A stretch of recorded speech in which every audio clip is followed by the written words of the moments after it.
And welcome back to the Livingston Parish News Weekly Show, a podcast brought to you by the Livingston Parish News. My name is McHugh David, publisher and editor of the news, and this is Around Livingston. It's where myself and this gentleman discuss what's going on around Livingston. I'm going to give him a second to introduce himself. Good morning, sir. Good morning. This is David Gray, news writer with the Livingston Parish News. And today we have plenty to talk about from last week. Quite a few interesting pieces of news. I'll tell you what. Some people probably think they know what we're going to talk about first, but actually, we're going to start with the parish council. Oh, I thought we were talking about the other stuff first. Okay. There you go. Well, we're going in chronological order. So we're going to talk about that, and then we're going to talk about the election over the weekend. So last Thursday, the parish council came up a little short of a quorum, which means they cannot meet. Tell us about what happened. Yes, this was last Thursday, March 27th, during their regular meeting at 6 p.m. For those of you who do not know, the parish council meets twice a month, typically the second and fourth Thursdays of the month, unless there's some scheduling conflict, and that's usually done long in advance to make adjustments. So they were supposed to meet, and like you said, they did not have enough members there to have a quorum. You need at least 5 council members there present in order to take any action, and they had only 4. Those 4 were, so I have it correct, John Wascom, Aaron Sandifer, Randy DeLatt, and Shane Mack. The ones who were absent were Jeff R., Gary Talbert, Scooter King, Gerald McMorris, and Tracy Goringhouse. So because of that, the council meeting ended after about 10 minutes. They didn't even have enough members to officially adjourn. So there was nothing that could be done that meeting. Talking to a lot of them, they can't remember the last time that has happened. And I couldn't find the last time that a council meeting was canceled because they didn't have enough members to meet. I found in the second to last meeting in 2015, they had 4 members that were absent, including the chairman and vice chairman. Councilman Jeff R., kind of, when I spoke with him afterwards, he mentioned remembering that, and I looked it up, and that was the case. So that was the closest that I could find to there not almost being enough, but I wasn't able to find one where there wasn't enough to meet. So now the reasons varied. Now there was talk that that it was political in nature, the reason why so many missed. But obviously the people who missed refuted that. Gerald McMorris was the only one that it was known well in advance. I believe the week before the meeting that he had a wedding to go to in Texas. He actually sent me a bunch of photos of him, at the wedding. I believe it was a cousin's wedding. And he said he had to cook food for 200 people. So that was the one where everyone said, Gerald, he let us all know well in advance that he was going to be missing. But the other ones, it was work related. I spoke with Tracy Goringhouse. He was still working in Alabama during that, and a lot of times people, Mr. Goringhouse, he works out of state, and so a lot of times he's driving in from out of state to these council meetings, like, to be there. That's what he was telling me. So he was unable to get there. Jeff Ard, he was another one who was unable to get there because work related. Also, he had told me that he was working in Baton Rouge, got caught up, and that Baton Rouge traffic can be a pain, to say the least. And he had said that he could get there if they met a little bit later. I believe around 6:55. He said when he was on his way, or when he could have gotten there 6:55, around 7. But by that time the meeting had already been canceled. Gary Talbert said that he had some health issues that day. So there was just a bunch of everyone had their reasons why. It was just a very rare thing that you'd never see. And of course there were some angry people there because they came to speak about one of the ordinances that was going to be discussed about adding a new zoning category to allow 2.5 lots per acre. And development has been the hot button issue in the parish in the last year and a half. So that was going to be up for a vote. So that was kind of, a lot of people were looking at that as a way for the council not take any action on that. They obviously denied that, so it just comes down to what you believe. But it will come back up for their next meeting, the second week in April. So basically, that's going to be one really long meeting. So Right, because a lot of those issues that would have been discussed at April 13th, had this been wrapped up, probably get pushed to that docket. So it'll be interesting to see if they just keep the docket and agenda they have From what now? I was told, they will be. I mean, because you can't, they have meetings twice a month because you have issues that you have to make these decisions. And so, from what I'm told, they would be. Now, they did try to schedule a meeting Monday, today, the day we're recording, but then that also ran into issues that you have to, give notice of that. And there's certain parameters for when you can have a special meeting, and typically at special meetings you're not allowed to take any action. That's per the home rule charter. So so then basically you're meeting and not able to take any action, which is the case that they ran into the other night. So then, and also, public knows that they have to advertise these meetings with us, the official journal. So by having a meeting on Monday, that obviously would not have been able to happen because we're a weekly paper. So there's a bunch of issues. So that's why it ended up just being. And from what I heard from the chairman, John Wascom, they didn't even know if they'd have enough for a quorum tonight anyway. So, bunch of reasons why they had to push it back again. Gotcha. So we'll be looking for that meeting about 3 weeks from now. I believe it's April 13th. Yes, 5 weeks in between meetings for them. And so Thursday, usual time, 6 p.m. at the Parish Council building, the governmental buildings in Livingston. So moving on, now we're going to talk about the election that occurred this weekend. We'll start, first and foremost, we'll stay on the Parish Council vein. There was, in real quick, very slow turnout in Killian. A sales tax proposal that would have been individual to them did fail.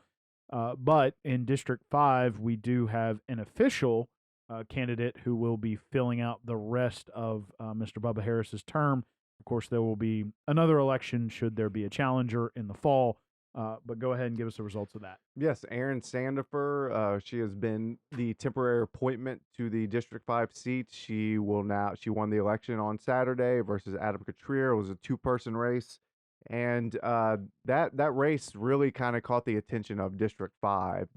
For a March election, they had a 27, almost 28% turnout, which is just seems like a crazy high number for a March election. Now, granted, there was another parish-wide proposal that we'll talk about that also got a lot of attention, but specifically in that race, there was a lot of attention on that race. And Erin Sandifer, like I said, it was a 2,800 votes cast, and she got about 2/3 of those votes. So it was pretty overwhelming that she was the choice of that district.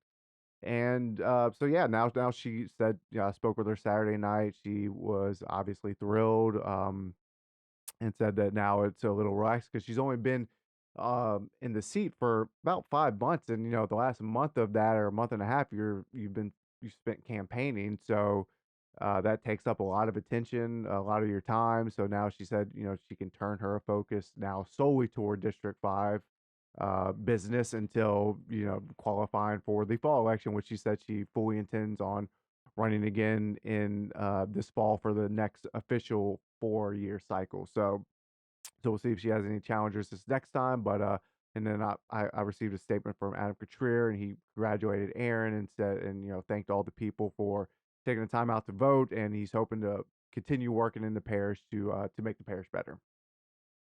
So going to be interesting to see what she does for the next couple of months, and then of course qualifying in August for the fall election, and what will come after that. So let's talk about last but certainly not least. There was a 1-cent sales tax proposal. This would be a new tax that would have been dedicated to teacher salaries here and staff. Staff, yes. All Livingston staff. Parish school employee pay raises. Right. So. And not quite like the District 5 race, a little closer than that, but still it did fail. So tell us a little bit about that. Yes, that was that's another reason why you had a big I mean that turnout was 20%, I believe. 20.5% for, like I said, for a parish-wide March election. That's a very good turnout. So, but yeah, that failed. 54% voted against the new tax, and 46% were in favor. And like I said, that was a 1-cent sales tax to fund pay raises for all Livingston Parish school employees. It's about 3,700 employees, because that is one of the issues that the district has been facing in the last few years, especially after COVID. teachers leaving the profession or leaving the district or profession altogether. And one of the biggest reasons why is compensation.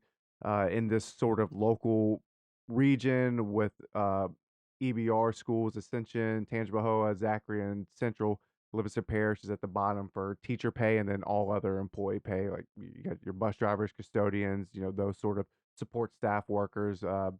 Livingston Parish is at the bottom, and school leaders have said that's because the funding is just not there. They're already dedicating, I believe you told me, 90% of their budget to salaries and benefits. And so, they're already putting a big chunk of what they get to that, but they need more, simply they've been saying, to be able to give these raises. And they felt that this was the way to do it, and the voters went against it. And so now, we'll kind of see how this will affect the school district moving forward. But I mean, you're already kind of seeing it have a small effect. This weekend, I saw one teacher that I'm friends with on social media post that she was already getting solicited by Ascension Parish. They were telling her about a job fair coming up. So I mean, this is something that you know could have some long lasting effects on the school system in the future. Now, we'll see if there's something else that can be done. We'll see if the school system is able to kind of make more money available within the existing budget, which is what a bunch of critics of this tax proposal were saying, to find that money within the budget. Now, 10% raise, 2,500 per employee. District is saying that's about $20 million you would need annually. So are you going to be able to find $20 million to spare in your budget? That's remains to be seen if they'll be able to find any money and if they'll be able to give any raises to their employees with what they have. This was, as many teachers have been saying, this was a gut punch this weekend. Sure.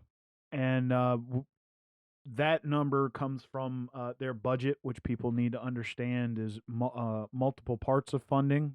There is local funding, state funding, and federal funding that all goes into that. Now, I believe the federal funding is still technically classified as state because it funnels through the Department of Education. But it is important to remember that it's a multi-part budget. And of course, it's also important to understand the varying parts of that budget.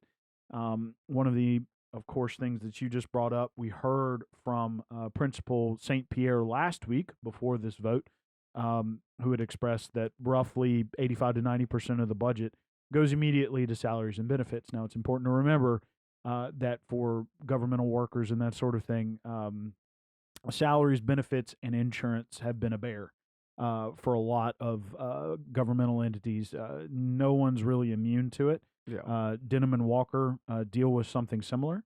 Of course, they have first responders on their payroll, so they have a higher level of retirement benefits.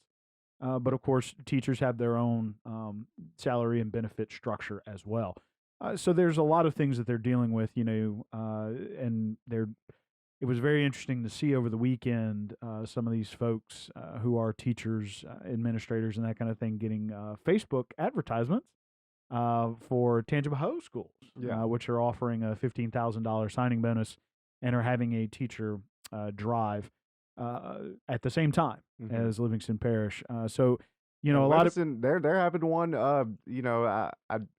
They're having a job fair on April 1st, I believe. This upcoming Saturday. So the thought behind that was, they're hoping they could go in there and say, hey, we got this new sales tax that we're going to be able to give higher salaries to you if you come work here. So that was so yeah, I mean, it's just going to be a well, yeah, like you said, it'll be interesting to see how it affects it moving forward. But you could almost guarantee that there has to be some effect from it, from this, unless, like I said, there's something else that gets done in the future to where more money becomes available to be able to give these raises and salary boosts to your employees. But yeah, I mean, we'll see how it goes moving forward. Sure, it'll be up to the school board. So I think all eyes are going to be on the school board and central office administration to see what comes next. So thank you, sir. Do I introduce yourself? This is David Gray, news writer with the Livingston Parish News. And my name is McHugh David, publisher and editor of the news. Appreciate you guys out there for joining us for the Livingston Parish News Weekly Show.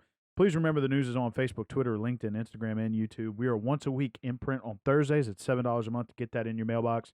We're also online, www.livingstonparishnews.com. We appreciate you joining us, and we'll see you next time.